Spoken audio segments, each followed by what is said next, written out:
Parece que está bien y que está enfocada, ¿no?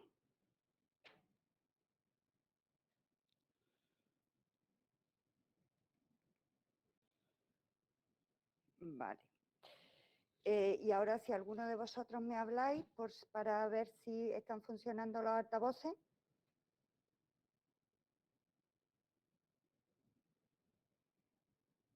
¿Alguien habla? Lorena, María.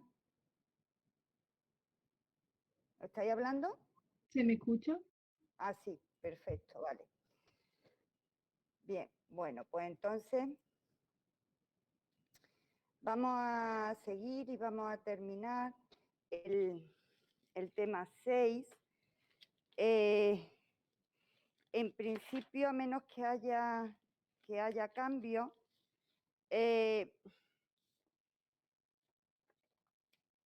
Antonio Beato me pidió que, como yo en un momento determinado le pedía a él una hora de una clase, pues que el último día, que es el 7, el lunes 7, dar clase de problemas en lugar de dar clase de teoría, con lo cual mi idea es entre hoy y el lunes 31 acabar la teoría, dar hoy el tema de la optimización, la programación no lineal sin restricciones, y el lunes que viene, pues algunos resultados sobre optimización no lineal con restricciones, ¿vale? Y con eso acabaríamos la materia. Entonces, bueno, vamos a retomar este tema.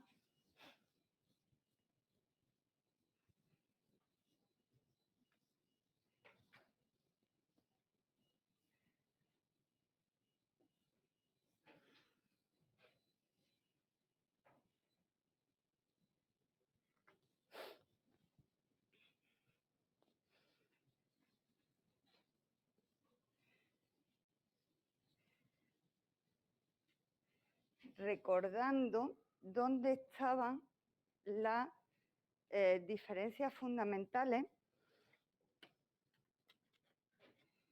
con la programación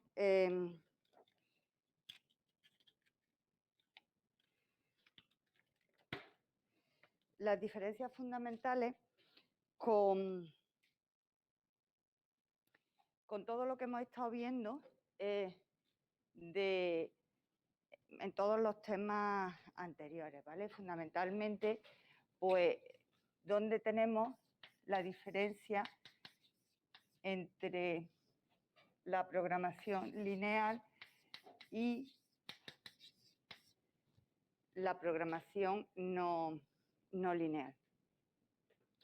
En primer lugar, la primera diferencia estriba en la existencia de soluciones.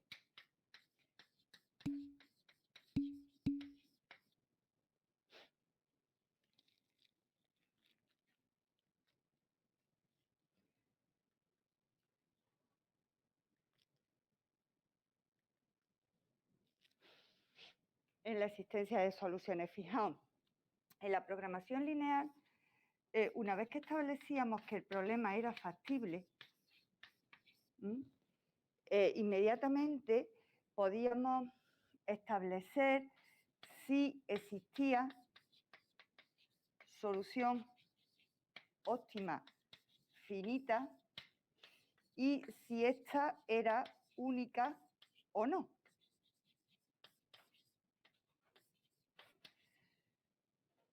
Y si no existía solución óptima finita, pues bueno, el problema era ilimitado. ¿Vale? Y esto éramos capaces de establecerlo, como digo, directamente a partir del teorema fundamental de la programación lineal. Frente a esa determinación acerca de la solución del problema que podíamos tener en el caso lineal, lo que nos encontramos ahora es que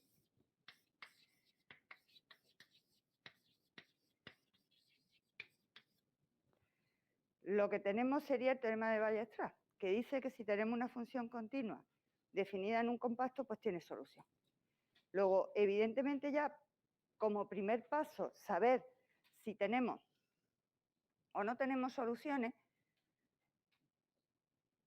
pues ya hay una diferencia bastante importante. Por otro lado, otra cuestión importante es el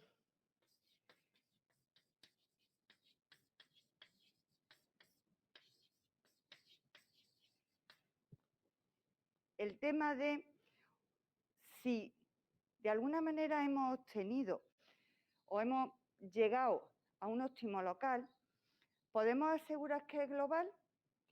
En el caso de la programación lineal, este tema ni nos lo planteamos, porque todo óptimo local es global, con lo cual ni nos planteamos esa diferencia. Dado que hemos encontrado un óptimo, fijaos la importancia que eso tiene en el sentido de que si tú vas recorriendo y te encuentras con un óptimo, no tienes que volver a plantearte si hay alguno que sea mejor. ¿Vale? Frente a la programación no lineal. En la programación no lineal, tú llegas a un punto que en un entorno es óptimo, pero no tienes garantizado que sea óptimo en todo el conjunto. ¿Vale? Luego eso sería otra diferencia que tiene una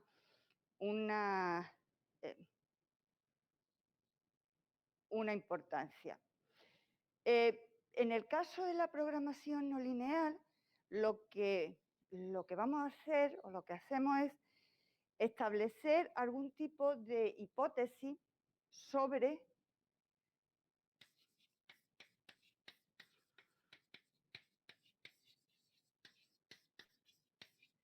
el problema. En concreto, esta hipótesis que nosotros hemos hecho es la de la convexidad del conjunto factible y de la función objetivo. Si el conjunto factible es convexo y la función objetiva es convexa, entonces podemos asegurar que dado que si nos encontramos un óptimo, pues tenemos garantizado un óptimo relativo, un óptimo local, tenemos garantizado que es un óptimo global. Fijaos que además eso también tiene su importancia en el sentido de que nosotros vamos a establecer, vamos a buscar los óptimos utilizando o bien la diferenciabilidad de la función o bien métodos iterativos. Tanto en un caso como en el otro, lo que vamos a conseguir son óptimos locales, no óptimos globales. Porque pensad que la diferenciabilidad de la función lo que te va a dar es una aproximación lineal o cuadrática, dependiendo de que sea de primer orden o de segundo orden, pero de tipo local. ¿Vale? Y los métodos iterativos, pues lo mismo. Tú vas buscando y vas comparando con los puntos que están en un cierto entorno. No puedes comparar con los puntos de todo el conjunto factible.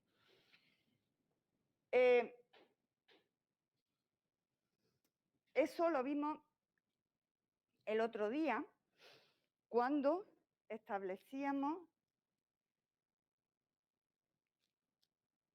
dábamos la definición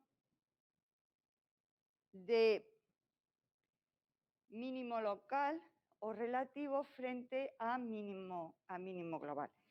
Y demostrábamos que si la función era convexa, entonces todo mínimo local era también un mínimo global. ¿Vale? Y eso lo hacíamos en el teorema 1. Más diferencias y cómo vamos a ir resolviéndola. Fijaos, a la hora de caracterizar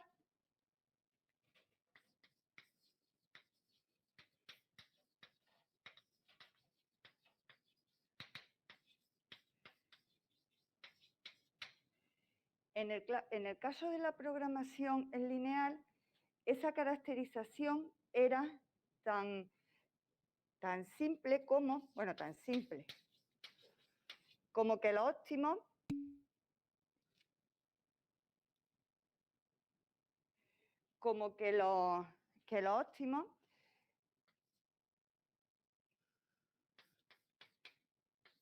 eran siempre soluciones básicas factibles. Y estas coincidían con los puntos extremos.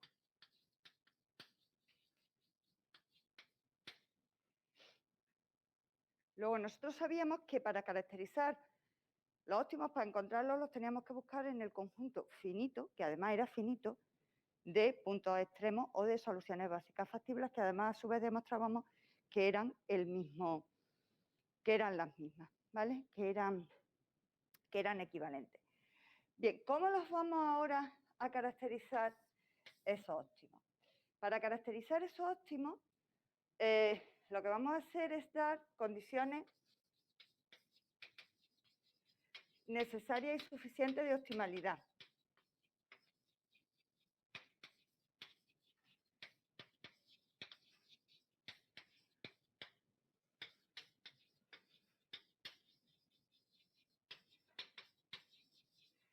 Mediante las condiciones necesarias, vamos a decir que los óptimos pertenecen a un determinado conjunto de puntos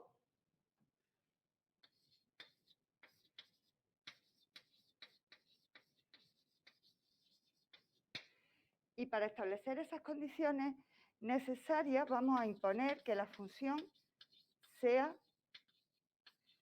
diferenciable o dos diferenciable en algún caso. De esta manera, lo que obtenemos es un conjunto de posibles candidatos a óptimos.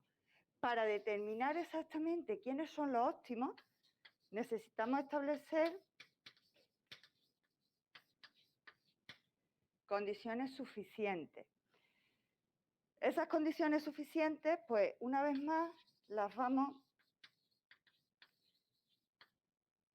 a establecer utilizando como hipótesis la convexidad, ¿vale? Este será lo que llamaremos, este conjunto será el conjunto de puntos estacionarios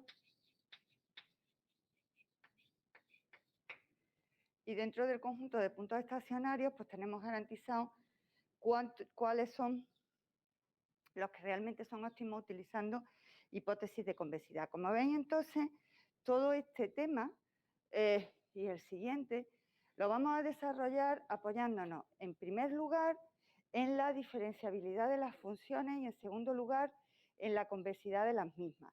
Por tanto, en realidad nosotros vamos a desarrollar programación no lineal convexa, ¿vale? No en plan general, sino luego, y por último, veremos como ejemplo de métodos iterativos de búsqueda de los óptimos, vamos a ver métodos de tipo gradiente. Los métodos de tipo gradiente lo que hacen es crear una sucesión de puntos que convergen justamente a un punto estacionario, que bajo determinadas condiciones que se establecen, pues son los óptimos del problema. ¿De acuerdo? Bueno, pues eso sería la idea. Como os comentaba el otro día, otra de las diferencias que nos podemos encontrar y que nos influyen a la hora de poder resolver o no poder resolver, poder encontrar o cómo encontrar esos óptimos, es el concepto de dirección de descenso.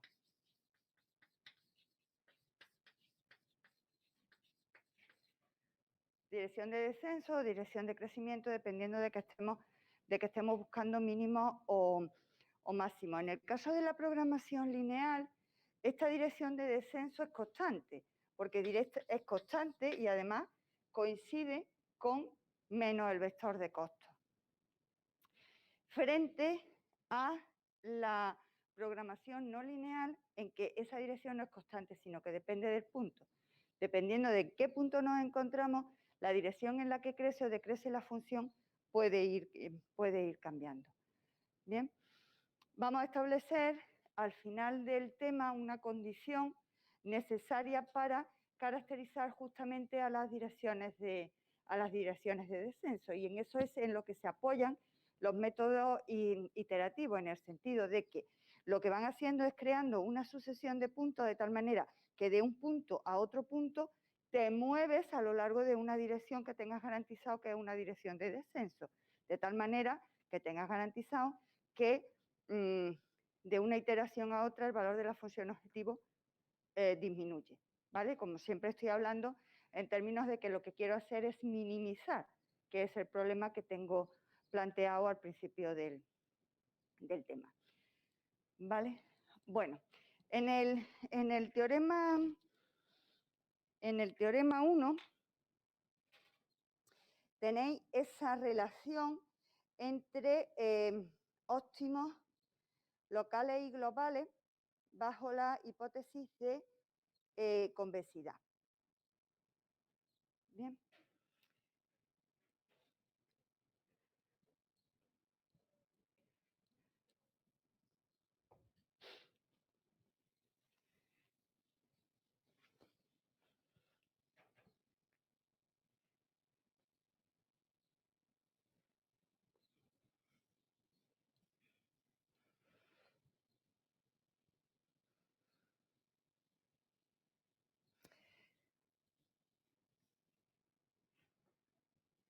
Como digo, a lo largo del tema vamos a ir utilizando o vamos a partir siempre, tenemos la hipótesis siempre de que la función f es diferenciable en S, con lo cual podemos establecer que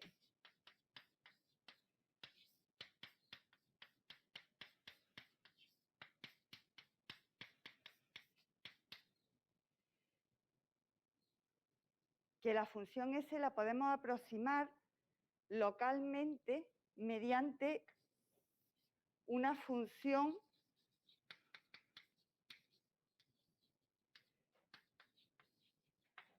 lineal. En algunos resultados utilizaremos que la función es 2 veces diferenciable, con lo cual esta aproximación será de tipo cuadrático.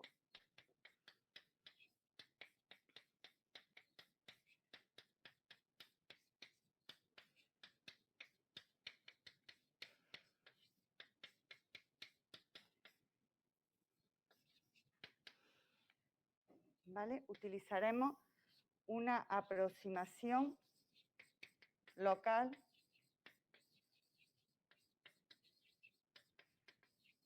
cuadrática. ¿Vale? Utilizando esa idea, pues podemos establecer la condición necesaria de optimalidad que nos dice que si X estrella es un óptimo del problema, entonces el gradiente de f de X estrella vale 0 y la derivada segunda es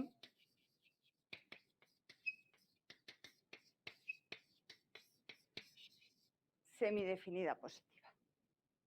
¿Vale?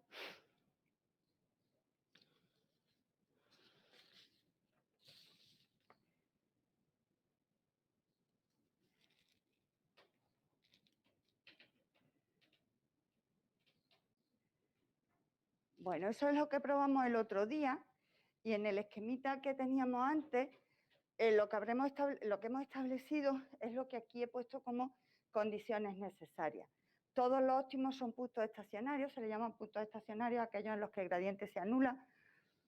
Lo que hemos establecido son las condiciones necesarias. Vamos a pasar ahora a establecer las condiciones suficientes.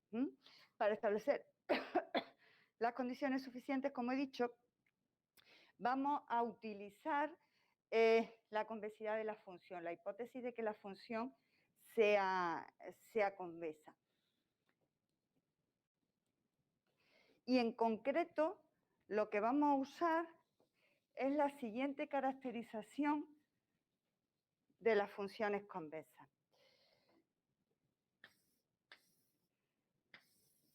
Cuando tenemos una función convexa, este conjunto, ¿vale?, que es lo que llamamos el epígrafo de F,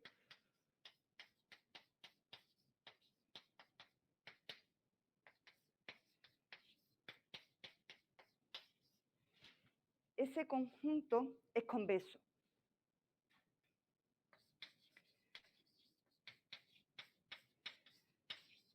Os lo propongo como ejercicio que lo probéis, ¿vale?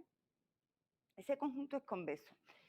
Utilizando los teoremas de separación de conjuntos convexos, podemos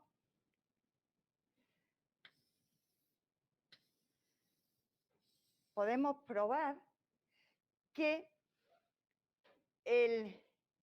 precisamente el epígrafo de la función está separado por los planos tangentes en cada punto.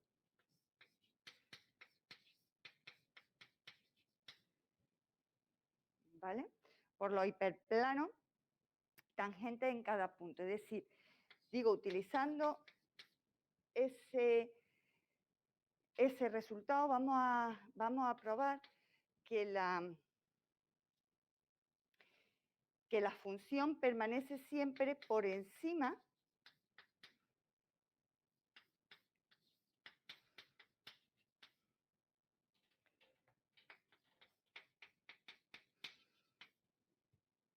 del tangente de la función en cada uno de los puntos, ¿vale? Donde esto sería el hiperplano.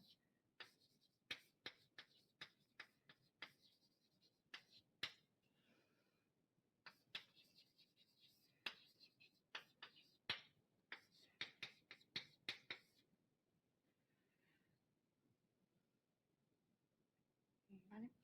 Bueno, pues vamos a probar que eso es una caracterización de las funciones convexas.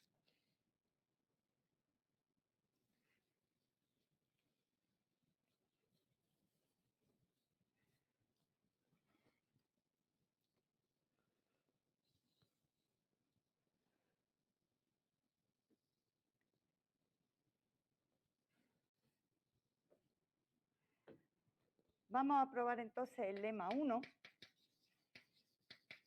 que lo que nos viene a decir es que para todo x1, x2 del conjunto f de x1,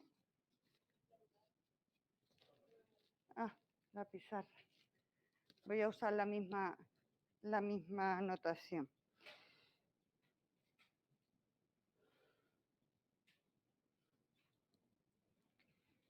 F de x1 es mayor o igual que el gradiente, que es mayor o igual que f de x2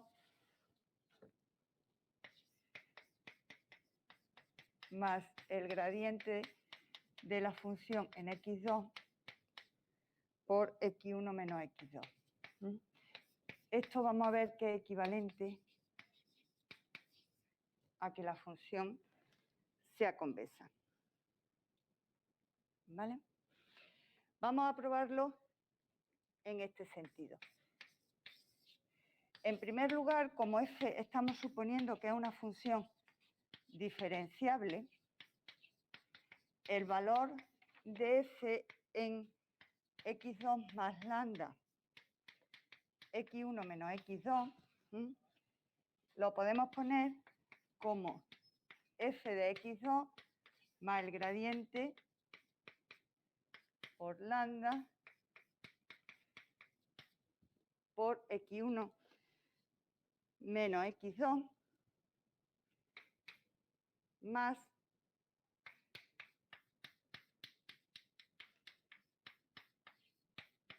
una cierta función que depende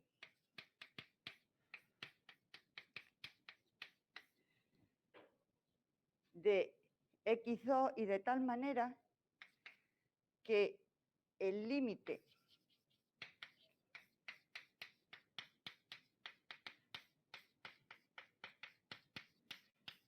es 0 cuando lambda tiende a 0.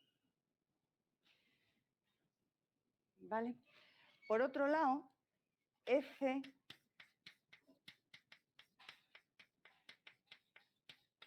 en ese punto x2 más lambda, x1 menos x2, lo podemos escribir como f lambda x1 más 1 menos lambda x2. Y eso es menor o igual que lambda por f de x1 más 1 menos lambda por f de x2. Porque la función f es convexa, siempre y cuando lambda pertenezca al 0,1. ¿Vale? Si a esto le llamamos 1, a eso le llamamos 2 y restamos,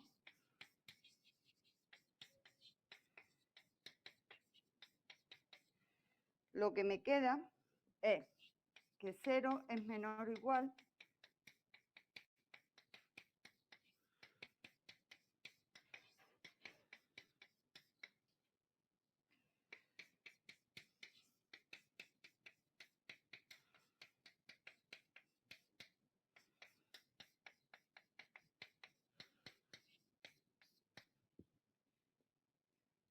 menos alfa de todas esas cosas.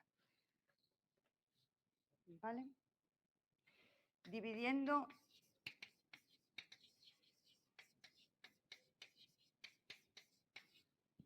por lambda, que es estrictamente mayor que 0, me queda que 0 es menor. Bueno, este f de x2 se va con este, con lo cual me quedaría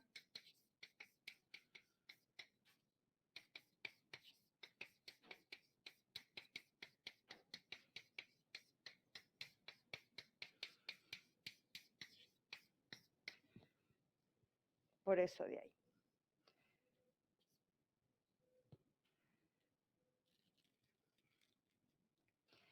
¿Vale? Y ahora si tomáis límite,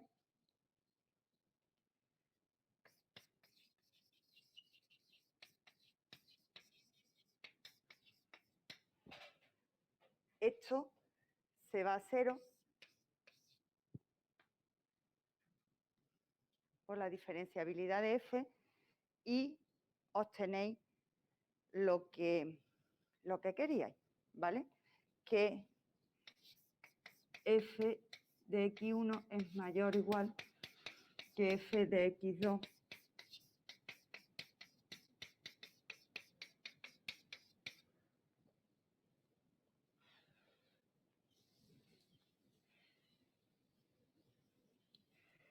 ese sería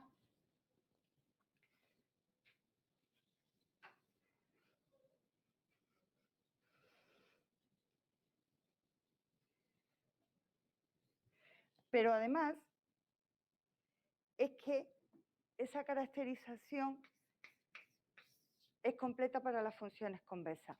Es decir, si tenemos una función cuyo epígrafo sea convexo, entonces la función es convexa. Vamos a tomar dos puntos del conjunto S que por hipótesis es convexo, la cámara,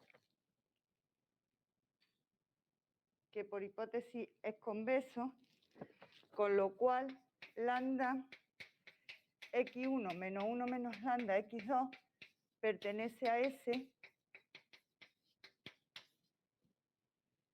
para todo lambda entre 0 y 1. ¿Vale? Ahora aplicamos la hipótesis del lema, se la aplicamos a x1 y al punto S.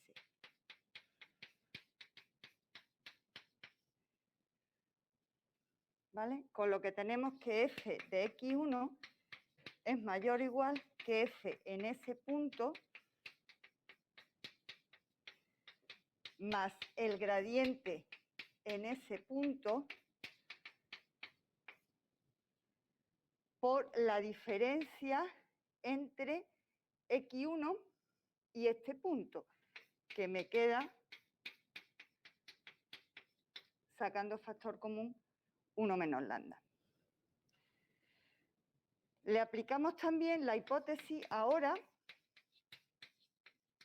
a X2 y al punto de la combinación convexa. Con lo cual me queda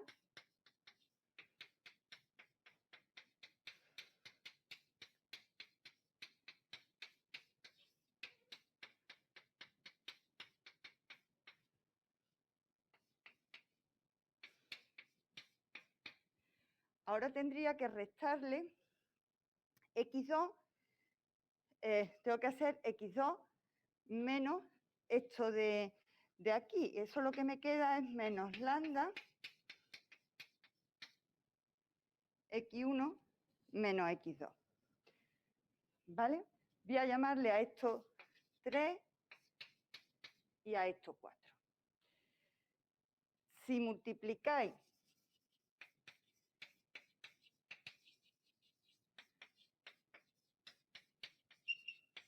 tres por lambda y 4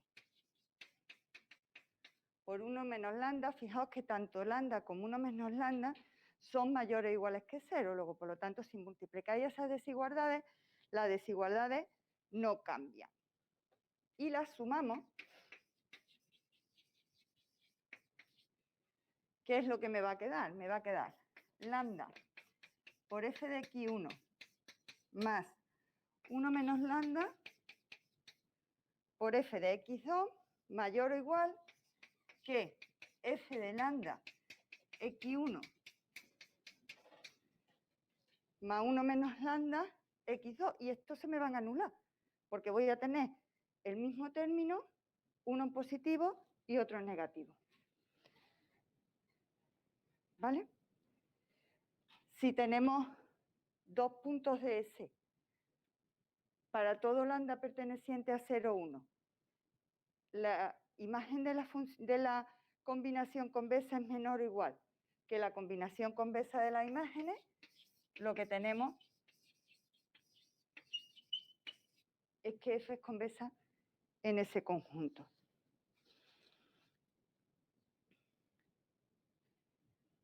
¿Vale? Y fijaos que directamente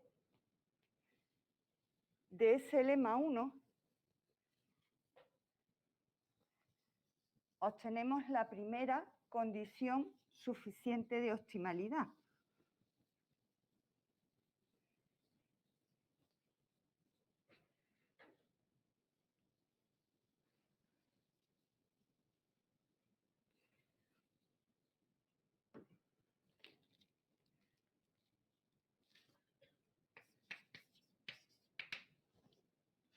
El teorema 3 me dice que si tenemos un punto estacionario, un punto donde se anula el gradiente, ese punto es óptimo.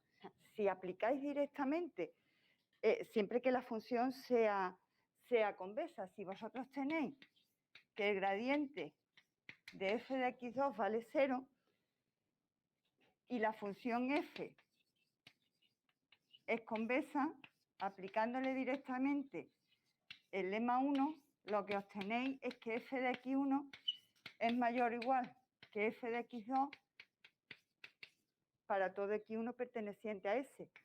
Luego, x2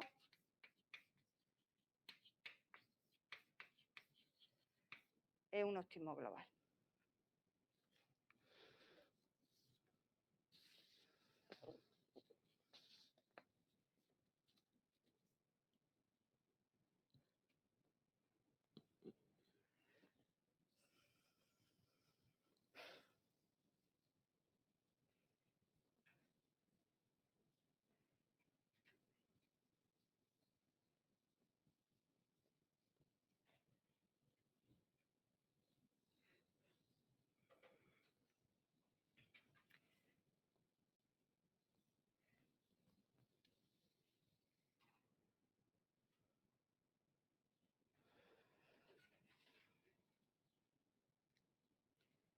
¿Vale?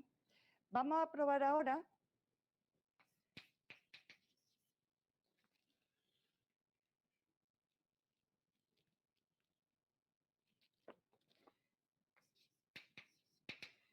el lema 2, que me dice que si tenemos una función que sea 2 veces diferenciable, la derivada segunda es semidefinida positiva si y solo si f es convexa.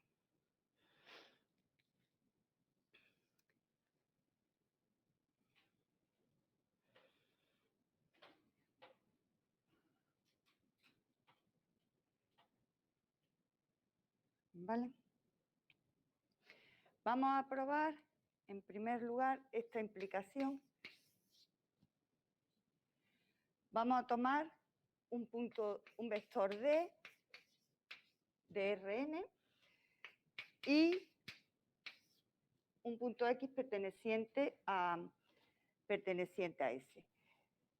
Fijaos que X más lambda D va a pertenecer a S con lambda suficientemente pequeño, porque estamos suponiendo que S es abierto. ¿Vale? Luego, para un lambda adecuado, X más lambda S va a seguir estando en S. Como F es 2 diferenciable, ¿vale?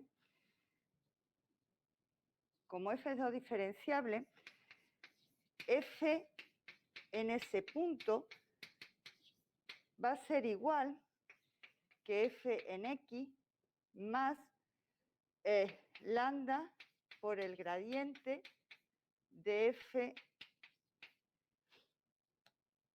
por D más un medio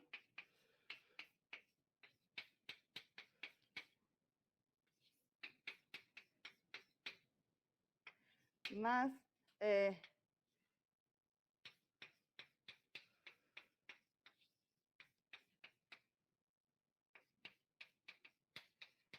teniendo en cuenta que esta función tiende a 0 cuando lambda tiende a 0. ¿Vale?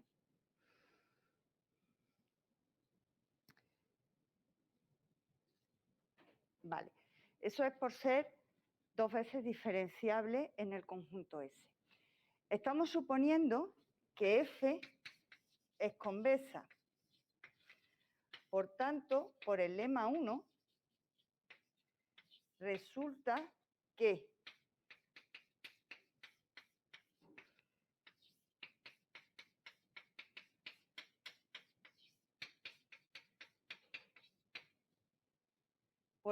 aplicando el lema 1, tenemos eso de ahí. ¿Vale? Si vosotros unís estas dos cosas, ¿vale? Lo que os queda, fijaos que si unís esas dos cosas, lo que os queda es que 0 es mayor o igual que un medio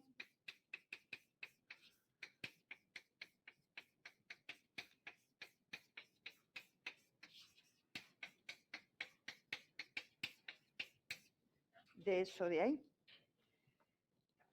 ¿Vale?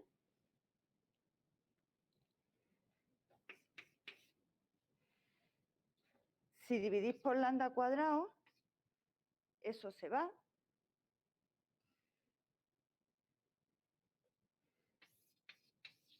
Si tomáis límites, eso se va y os queda que 0 es mayor o igual. Uy, aquí, espera, que he perdido un momento, que aquí he perdido un cuadrado. Esto es cuadrado y esto es cuadrado. Esta es la derivada segunda.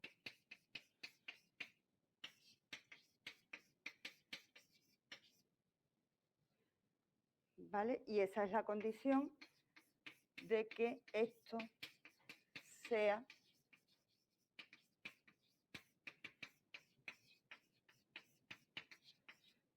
semidefinido positivo.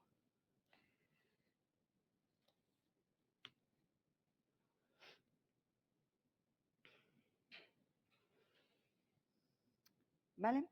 Luego, si F es convexa,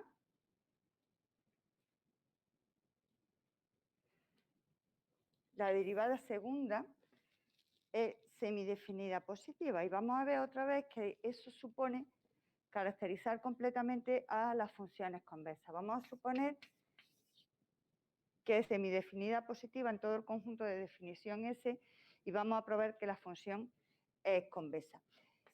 Por el teorema del valor medio, vamos a escribirlo bien. Tomemos dos puntos, X1 y X2.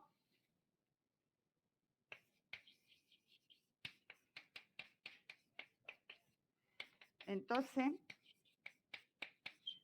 por el teorema del valor medio, existe un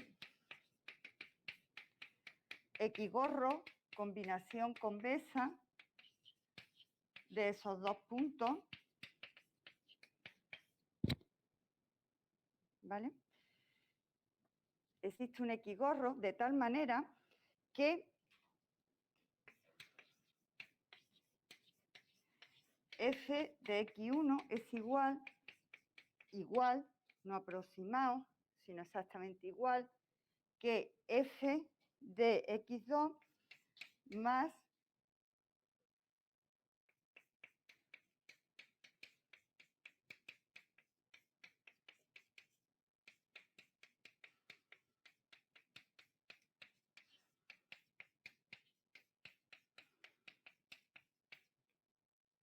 eso de ahí, ¿vale? Digo que por el teorema del valor medio podemos asegurar que esto es una igualdad donde aquí la derivada segunda está tomada en el punto que es combinación convexa de X1 y X2. Fijaos que como estamos suponiendo que S es convexo, entonces X-gorro pertenece a S. Entonces esto es semidefinida positiva. Con lo cual, esto de aquí es mayor o igual que 0.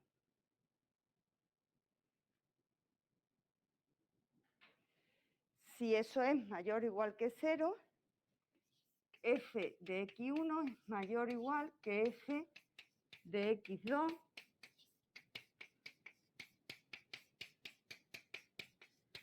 más el producto escalar del gradiente por la diferencia. Y eso es verdad para cualesquiera X1 y X2. Luego, por el lema 1, F es convexa.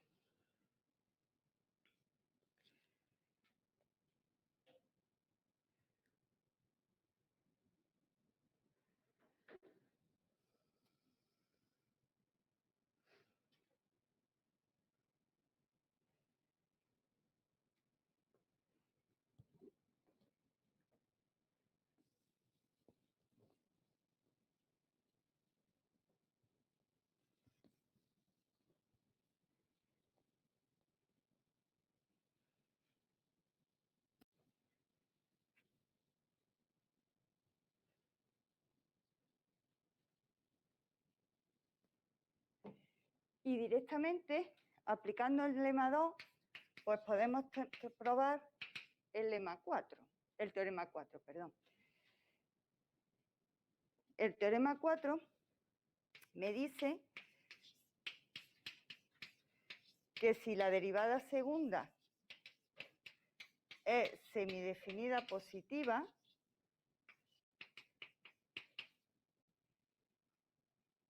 entonces todos los puntos en los que se anula el gradiente, todos los puntos estacionarios,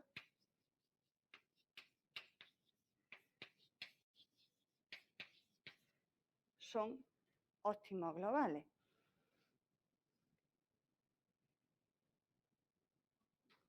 ¿Vale?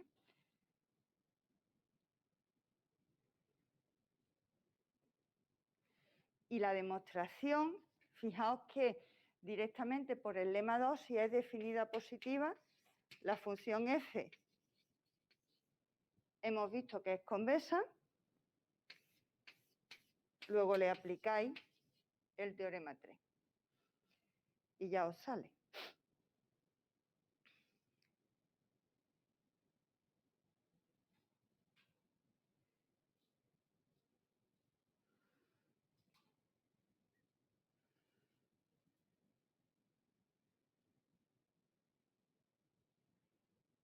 ¿De acuerdo?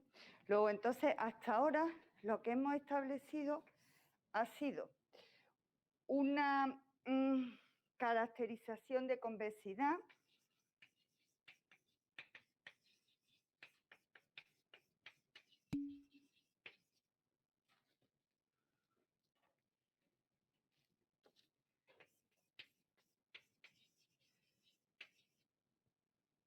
¿vale?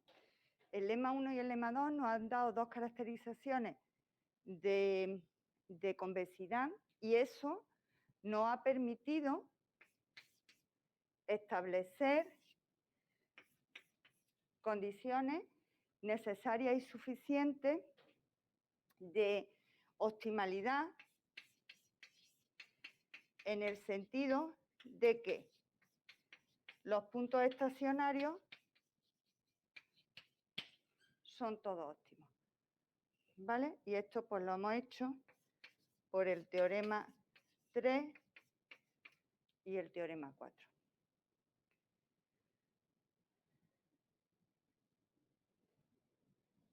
¿Vale? Y además, importante,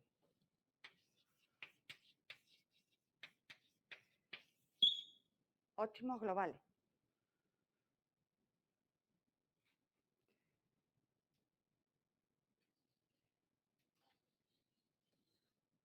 ¿Vale? Dime.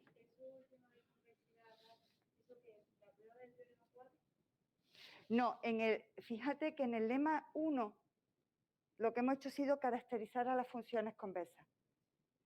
En el lema 2 hemos caracterizado las funciones convexas. ¿Vale? O sea, son dos caracterizaciones. Las funciones convexas son aquellas, sí, solo sí, verifican esto y o verifican esto. ¿Vale?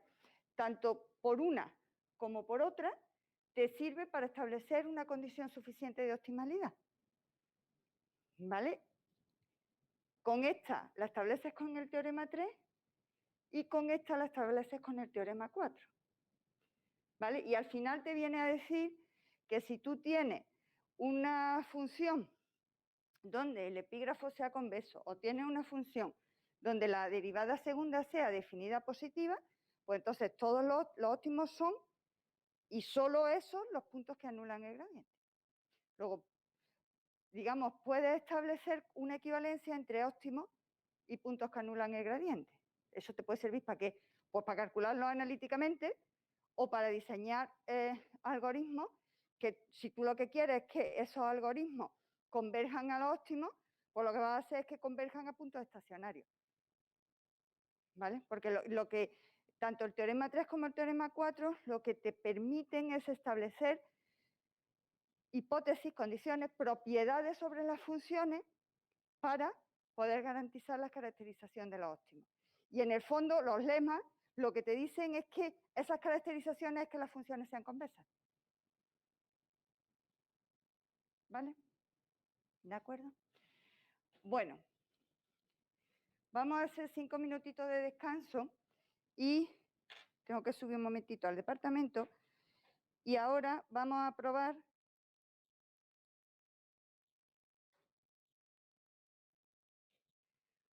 una condición suficiente de optimalidad local. ¿Vale? Venga, pues esperadme un momentito.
Bueno, venga, los que estáis en casa, retomamos otra vez.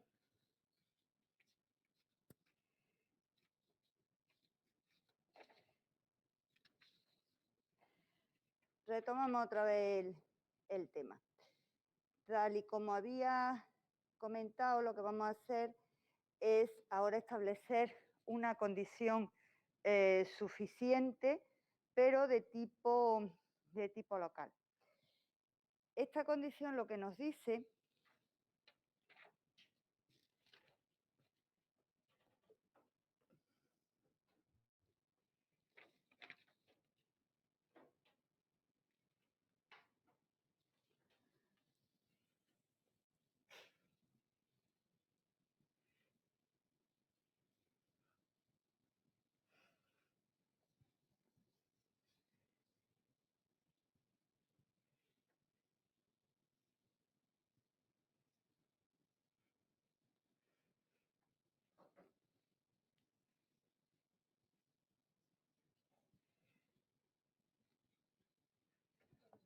Dime.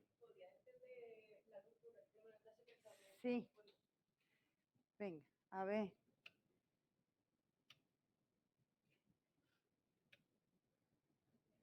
¿Así? ¿Mejor? A ver, los de casa, si encendemos las luces, ¿se ve? Sí, ¿no? Vale.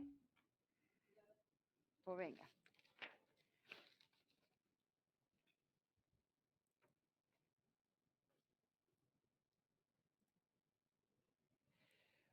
Bueno, como decía en el teorema 5, suponemos que tenemos un punto del conjunto factible. Es un punto estacionario que verifica la condición necesaria de optimalidad y de tal forma que la derivada segunda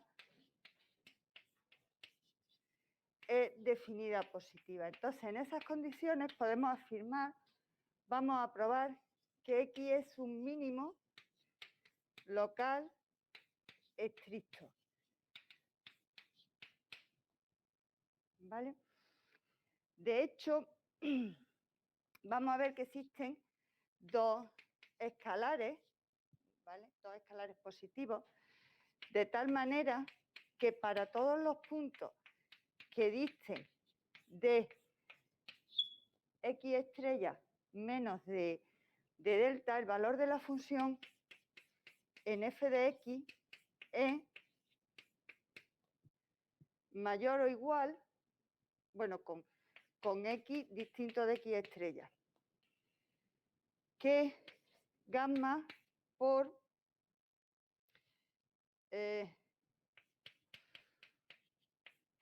esto lo he puesto así, sí, por eso que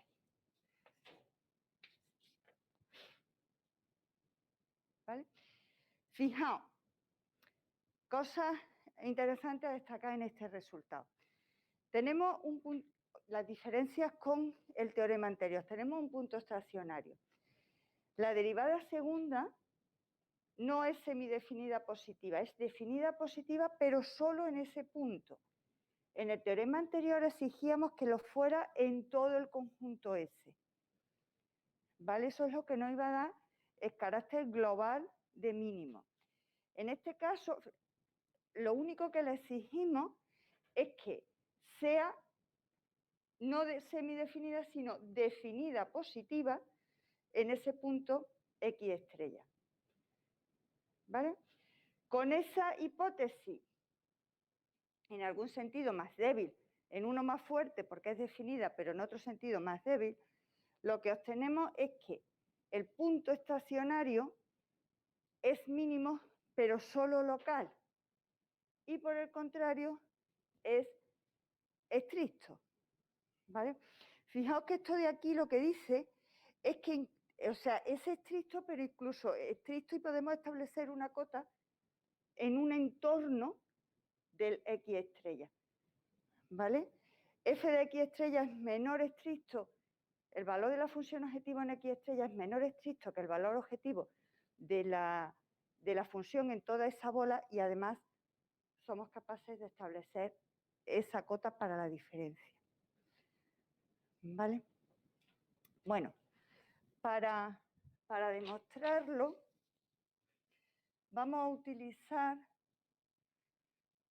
la propiedad del autovalor de las matrices definidas positivas. Si tenemos una matriz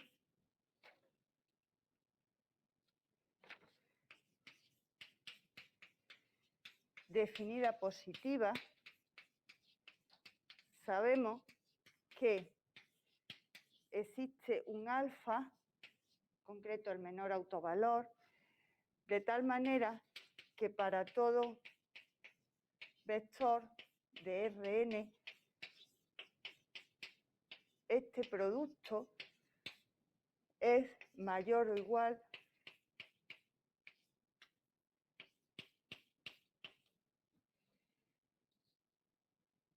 que alfa por la norma del vector al cuadrado. ¿Vale?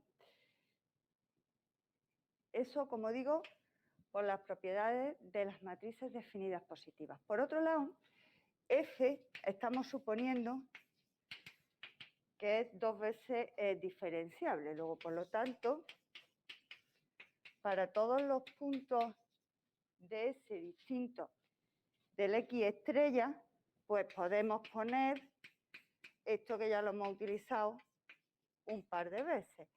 La aproximación cuadrática local.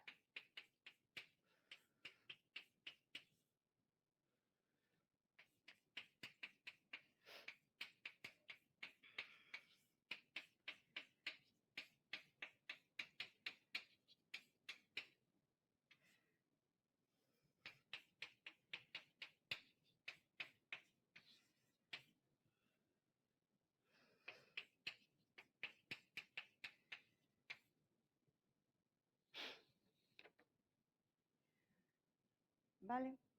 Fijaos que estamos suponiendo que X estrella es un punto estacionario. Luego eso vale 0. Por la propiedad del autovalor, esto será mayor o igual que alfa medio por la norma de eso al cuadrado.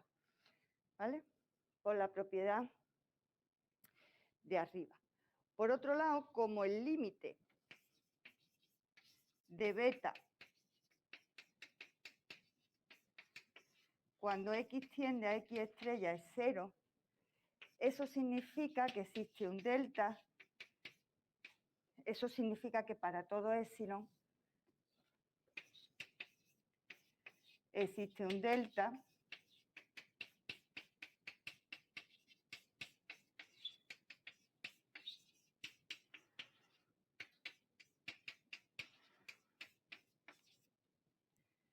tal que en valor absoluto beta es menor que épsilon. ¿Vale? Con lo cual, si sacamos x menos x estrella al cuadrado, factor común de estos dos sumando. ¿Vale? Al final nos quedaría que f de x menos f de x estrella es mayor o igual que alfa medios menos épsilon por eso.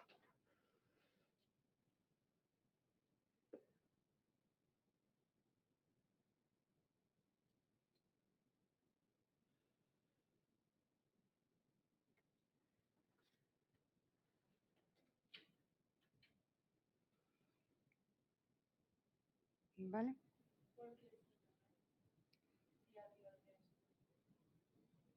¿Cómo? Este es este alfa.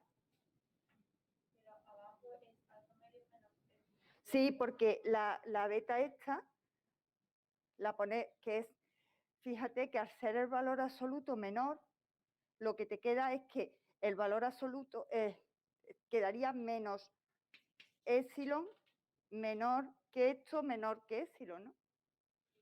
Le doy la vuelta.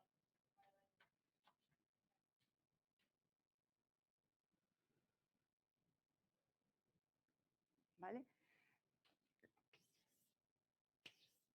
A eso, si queréis, le llamáis gamma y obtenemos lo que queremos.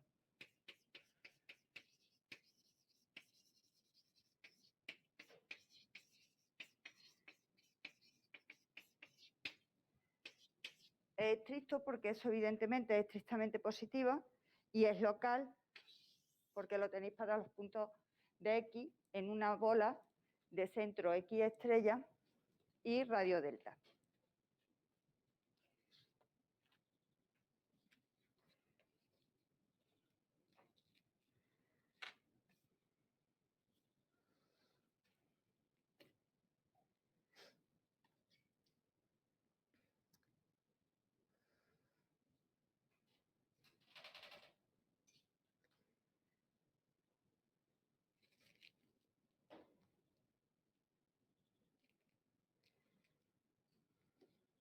¿Vale?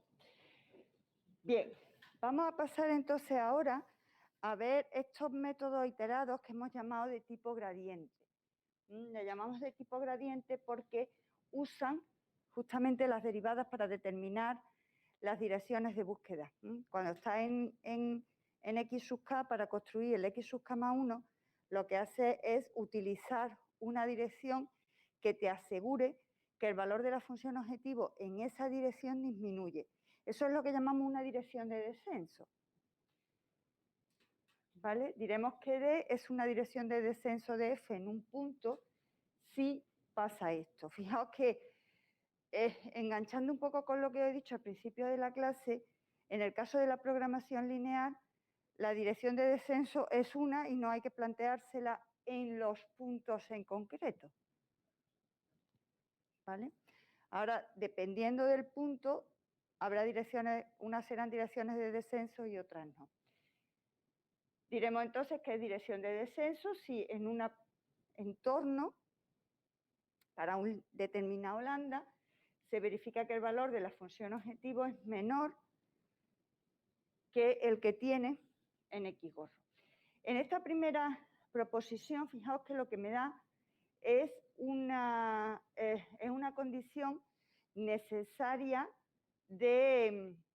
para que sea dirección de descenso. Supongamos que tenemos un X gorro y supongamos que existe una dirección D de tal manera que el producto escalar sea estrictamente menor que 0. Fijaos que aquí ya lleva implícito que el X gorro no puede ser mínimo, porque si X gorro fuera mínimo, el gradiente tendría que ser 0, luego no podríais encontrar ningún vector D de tal manera que el producto escalar fuera estrictamente negativo. ¿Vale? Bueno, pues entonces, si tenemos... he dicho que era necesaria una condición suficiente. Tenemos una condición suficiente para que un vector D sea dirección de descenso de la función en un punto X gorro. Fijaos que la demostración otra vez es utilizar la aproximación lineal de las funciones diferenciables. ¿Vale? Volvemos otra vez a utilizar la aproximación lineal y usando que la función alfa, su límite es 0 cuando lambda tiende a 0, cogemos un epsilon adecuado, ¿vale? En este caso es este, el producto escalar del gradiente de f en X gorro por D, ¿vale?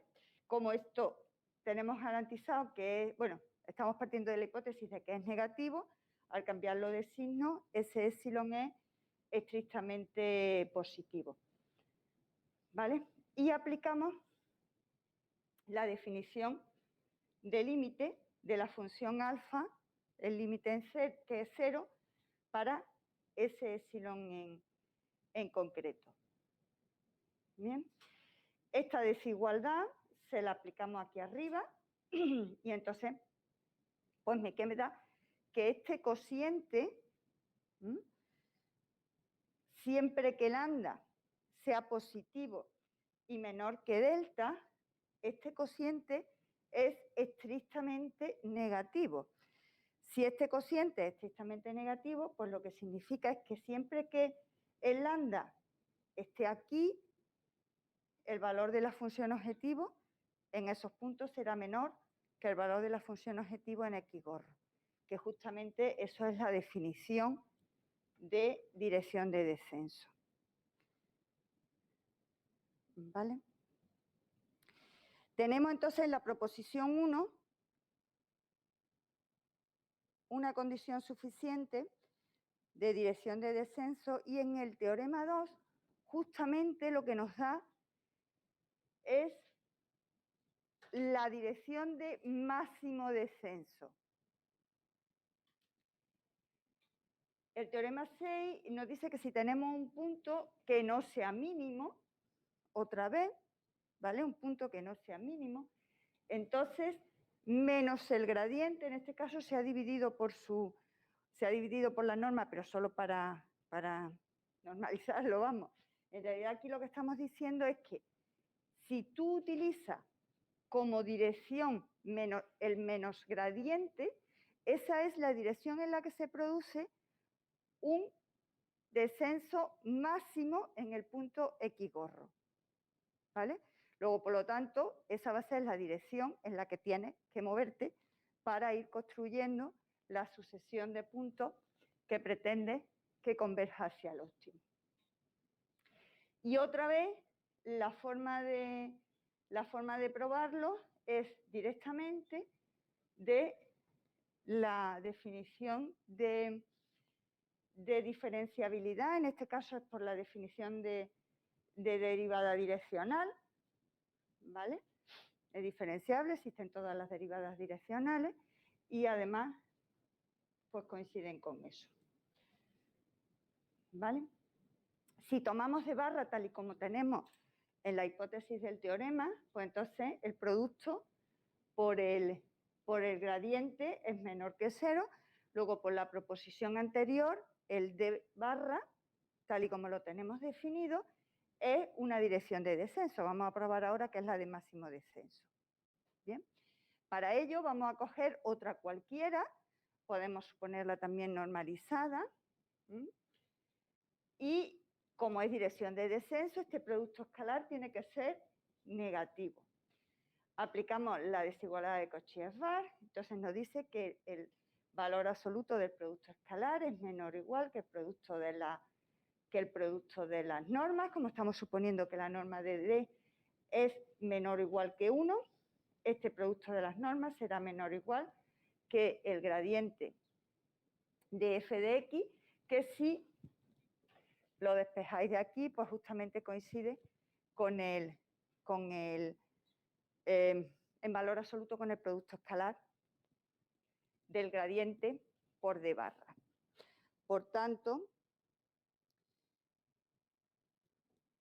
si escribís lo anterior, en forma de límite, tenemos esa desigualdad en cuanto a los valores absolutos, tomando lambda mayor que 0, pero suficientemente pequeño y teniendo en cuenta que los límites son negativos, ¿vale? Porque recordar que los productos escalares, como son direcciones de descenso, tienen que ser negativos, pues entonces llegáis a esa desigualdad.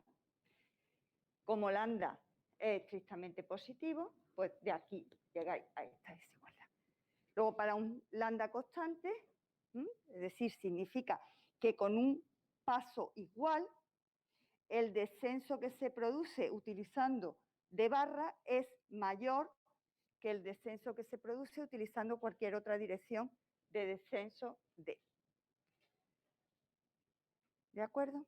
¿Vale? Bueno, pues con todo eso podemos considerar lo que llamamos los métodos iterados tipo gradiente.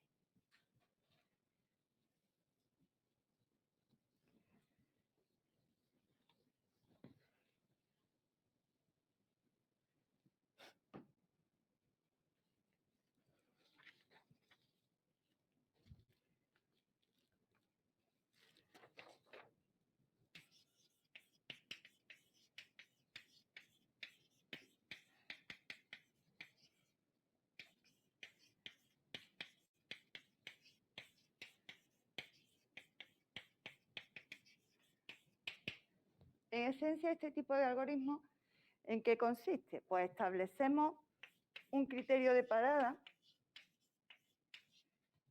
un epsilon estrictamente positivo,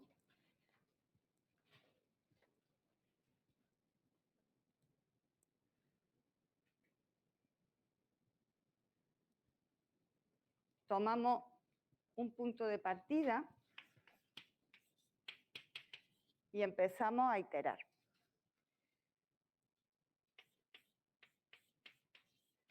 Suponemos que la norma, o mejor dicho, si en un punto cualquiera de esa iteración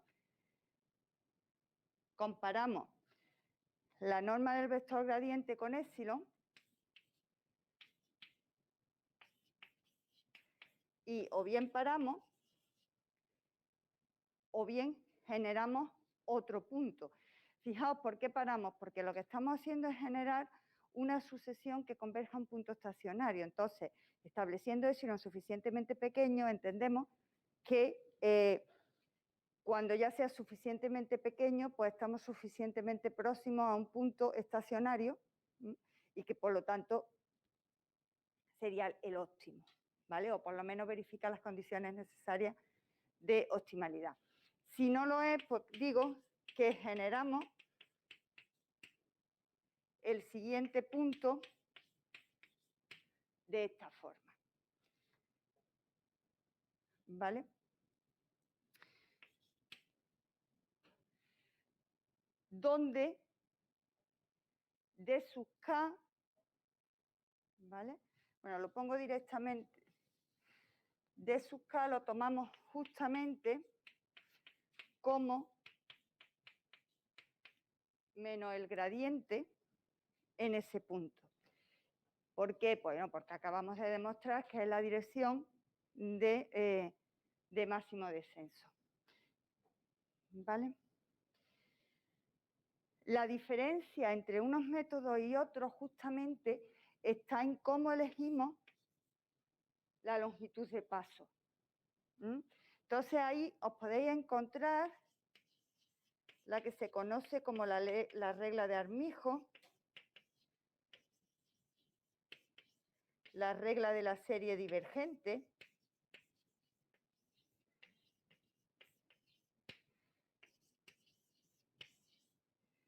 la regla del máximo descenso y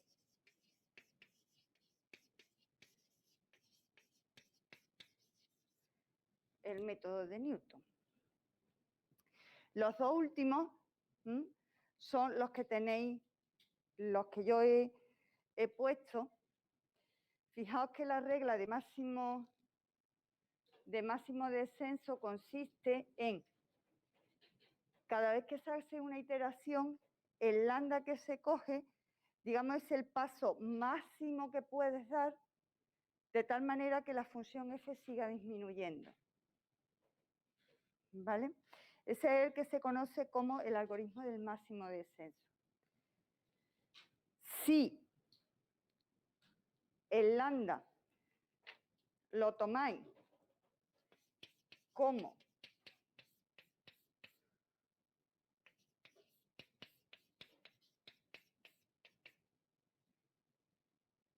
la inversa de la derivada segunda en x sub k,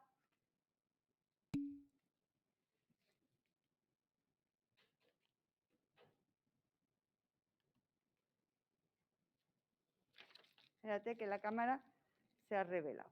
Vale.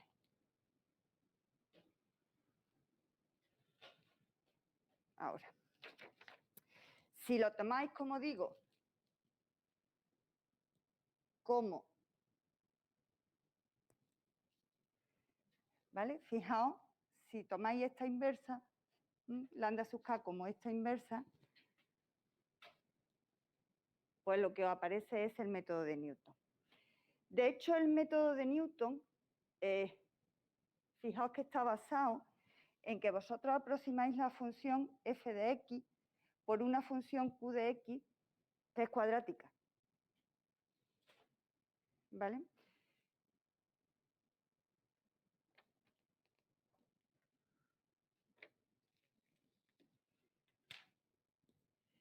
En concreto, lo que hacéis es que cogéis el siguiente punto, el x sub gamma 1 que cogéis es justamente el punto donde el gradiente de q de x se anula. ¿Vale?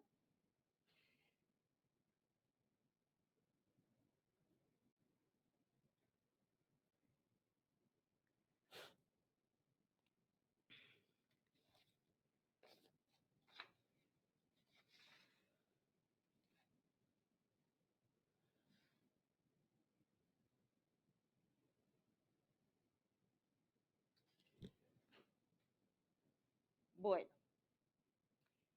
pues yo de esto ya no os cuento más cosas, no tengo más cosas que contar. Se me ha acabado lo que habíamos decidido que vamos a ver en este tema. Los contenidos importantes, fijaos, de este tema todo, condiciones necesarias y suficientes de optimalidad y la descripción de los algoritmos de gradientes. Tiene 7 folios, tampoco tiene mucho más. Dime.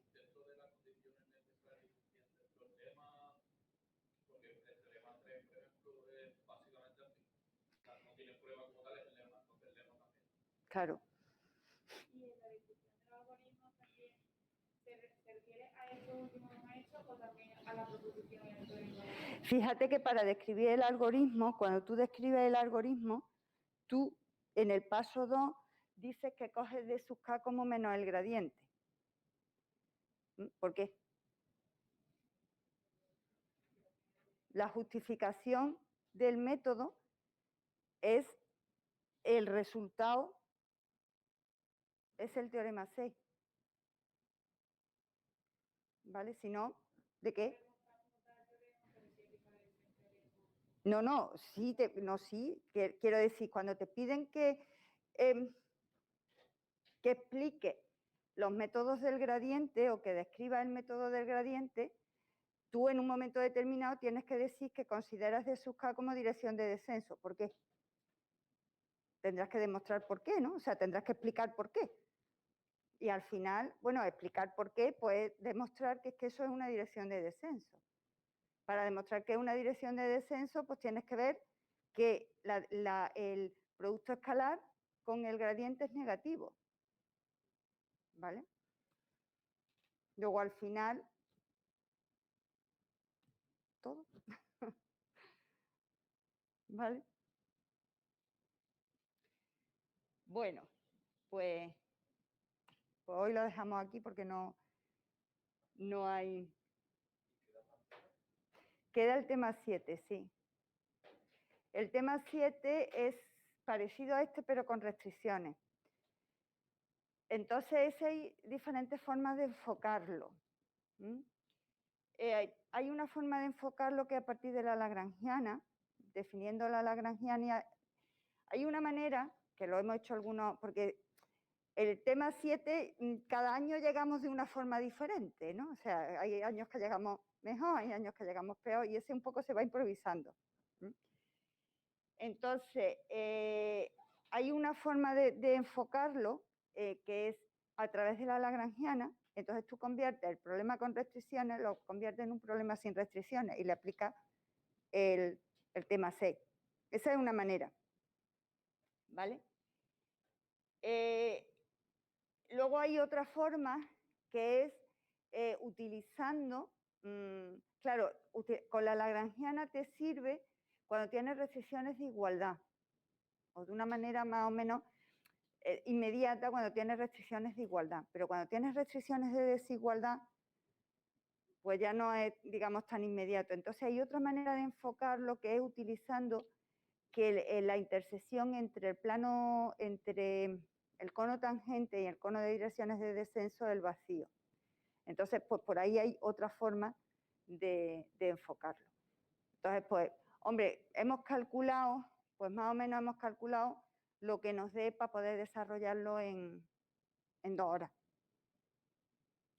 ¿Vale? O sea, que las 2 horas que nos quedan. Las alternativas que tenemos, que es o bien a lo mejor quizás dar más parte de teoría, o bien dar menos parte de teoría y luego hacer algún tipo de cuestiones teóricas. ¿Vale?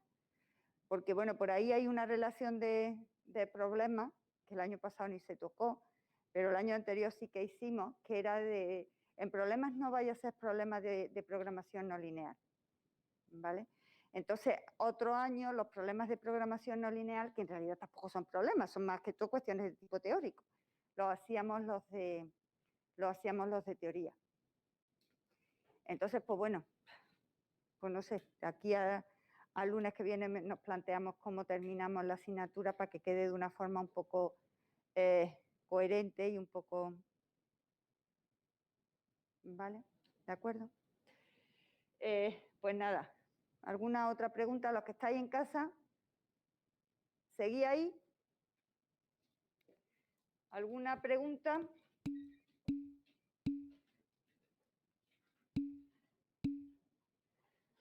¿Todo bien? Pues venga.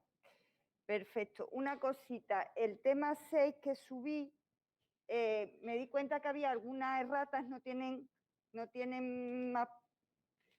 más importancia, pero la he corregido y he vuelto a subir el tema, ¿vale? Lo digo por si notáis que hay alguna cosa, eran sencillamente erratas y entonces pues la he corregido y lo he subido bien, ¿vale?